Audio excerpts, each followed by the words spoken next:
From Santiago, we rode by bus north up the Chilean coast to La Serena. The terminal in Santiago was pretty easy, and the spacious seats made the 6.5-hour ride pretty comfortable. We stayed on the north side of town, near the Elqui River and a multi-building apartment complex with pretty nice facilities.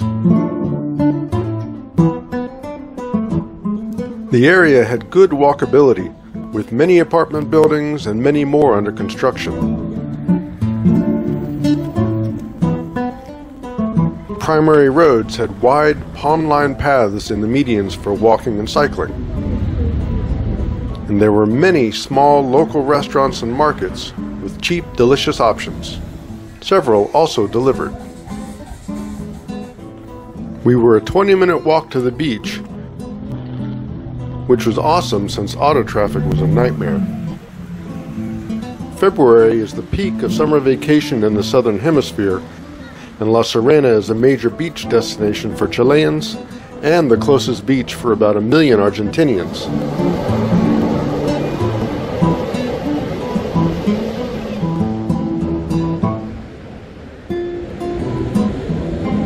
The neighboring town of Coquimbo is across the bay with its emblematic concrete cross. Just down the beach, the iconic La Serena Lighthouse is one of the city's top landmarks. Built in the 1950s, this national monument and the entire area were damaged in 2015 by a severe earthquake and resulting tsunami. Chile gets a lot of earthquakes. On the boundary of 3 tectonic plates, it averaged 2 per day over the previous year. We felt 2 our week in La Serena, magnitude 5.4 and 5.8. But the 2015 quake was 1,000 times stronger at magnitude 8.4. The strongest earthquake ever recorded was in 1960 at magnitude 9.5. The La Serena coast is flat for miles before the sea. After 2015, much of the town was moved inland and coastal building requirements were enhanced. Evacuation signs are everywhere in low-lying areas. The Spanish took some precautions in this regard, as the old city is inland and uphill from the river and sea. Founded in 1544, it's Chile's second oldest colonial city after Santiago. The historic center is a popular walking and shopping district. And the 19th century cathedral, while not aesthetically distinct, has the distinction of surviving 2 centuries of earthquakes intact.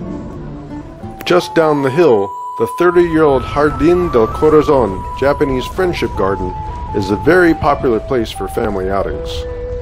At 2.6 hectares, it's the largest Japanese garden in South America. Entry tickets were $1 for adults, and even with the crowds, it was a wonderful place to spend an hour or more.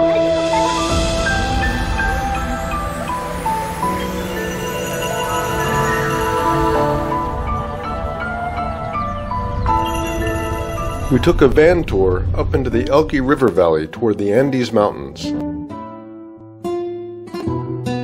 The hills separating La Serena from the upper valley also separate the weather. Cool and gray on the coastal side, it's hot and sunny once you pass the gap. Warmer by 20 to 30 degrees Fahrenheit.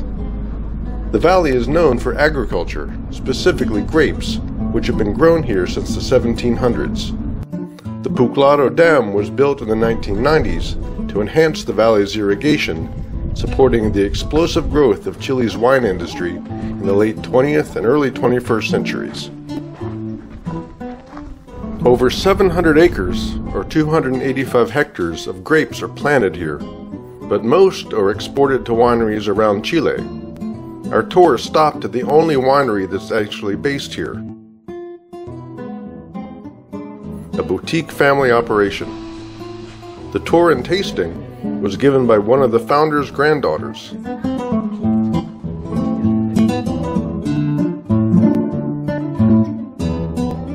We enjoyed the tour and, of course, had to buy a bottle. farthest point of the tour was the town of Pisco Elqui. Founded in the 18th century, the quaint mountain town has under 1,000 full-time residents. Double that in summer months, as tourism is important here.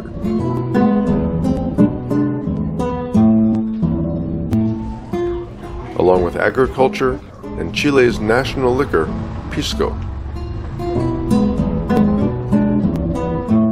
Back down the valley, in the city of Vicuña, we took a tour of a distillery cooperative. Pisco originated in 16th century Peru when the Spanish wanted a local version of their grape brandy from home. Chilean production began in the Elqui Valley 200 years later.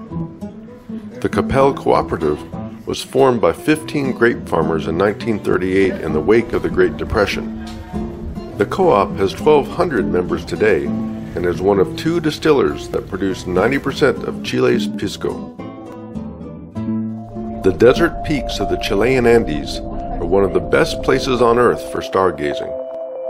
Chile is home to nearly half of the world's telescopes. The first ever images of a planet outside our solar system, calculating the age of the oldest known star in the Milky Way, and proving that the center of the Milky Way holds a huge black hole, are only some of Chile's contributions to astronomy. The Cerro Tololo Observatory, just south of Vicuña, has very limited public tours, and they were completely full. So I took a night tour back to Vicuña. There was a booth at the Puclaro Dam with a small telescope where I was able to get some cool, heavily filtered photos of the sun, so I was excited about the possibilities for this night astronomy tour. We went back to Vicuña, the largest city in the valley, where we had been briefly on the valley tour. After a half hour in town, we headed up into the hills north of town. Unlike the professional Cerro Tololo complex, our destination was just one of many open spaces with a few large amateur telescopes. We received a shot of Pisco Sour and an intro to astronomy in Spanish, with laser pointers to highlight features of the night sky. And we did get to see some close-ups of some pretty cool stuff. But, unlike the solar telescope, we couldn't take our own pictures, though I did manage to get a few decent shots of the gorgeous night sky. But if you want time to yourself to really do astrophotography, stay a night in Vicuña, enjoy its small town vibe, and take an Uber up to a public viewing spot.